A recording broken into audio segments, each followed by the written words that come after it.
Hello and welcome to the update. I'm Heidi Tiltons. An unexpected surge in the number of people finding work has kept the unemployment rate steady at 3.5%. Bureau of Statistics data shows 53,000 people entered the workforce in March.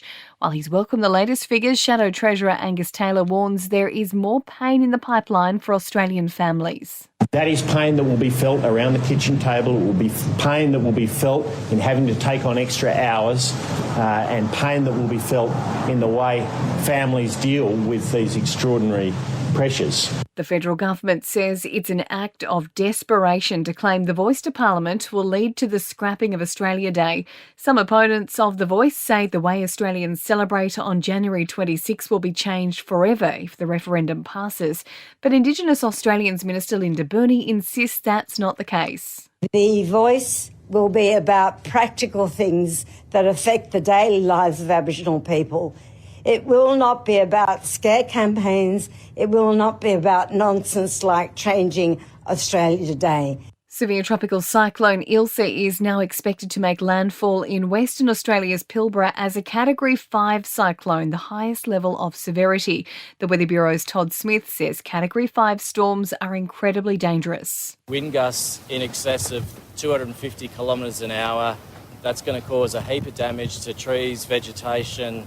If there was any caravans around, they would be destroyed. Victoria's Premier denies police will be under more pressure this Melbourne Cup day when public drunkenness will no longer be a crime. New laws decriminalising being drunk in public will come into effect on November 7. The change recommended following the death in custody of Indigenous woman Tanya Day in 2017. A record number of Australian passports were printed last year, but millions more are yet to be renewed. 2.6 million were issued in 2022. That's 25% more than what was seen before the pandemic. And researchers say that new car smell might actually be bad for our health. An international study has found the air inside new cars parked outside for 12 consecutive days contains high levels of formaldehyde, which has been linked to cancer. Sport and entertainment are next. Almost 200,000 tickets have been sold for the AFL's inaugural Gather Round in Adelaide, while the AFL Tribunal has upheld a 2-game ban on Hawthorn midfielder Will Day for rough conduct. Day and his legal representatives failed to argue the dangerous tackle was of medium impact instead of high. Manly coach Anthony Seibold has declared Tom Trbojevic fully fit for tomorrow night's NRL clash with Melbourne, and Alex de Minaur and Alexi Popyrin are out of the Monte Carlo Masters. In entertainment news, it seems Kim Kardashian will be attending the Met Gala despite reports she and the family would not receive invites.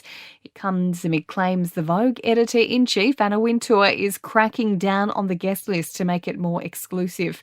Hailey Bieber is launching her own cooking show. The wife of superstar Justin Bieber is expanding on her YouTube interview series with a new spin-off called What's in My Kitchen. And Jamie Foxx is apparently on the mend after being rushed to hospital in Atlanta. The 55-year-old actor suffered a medical emergency. He had been filming a new action comedy with Cameron Diaz. And that's the latest from the Nova Podcast News team, but we'll see you tomorrow morning for another episode of The Update.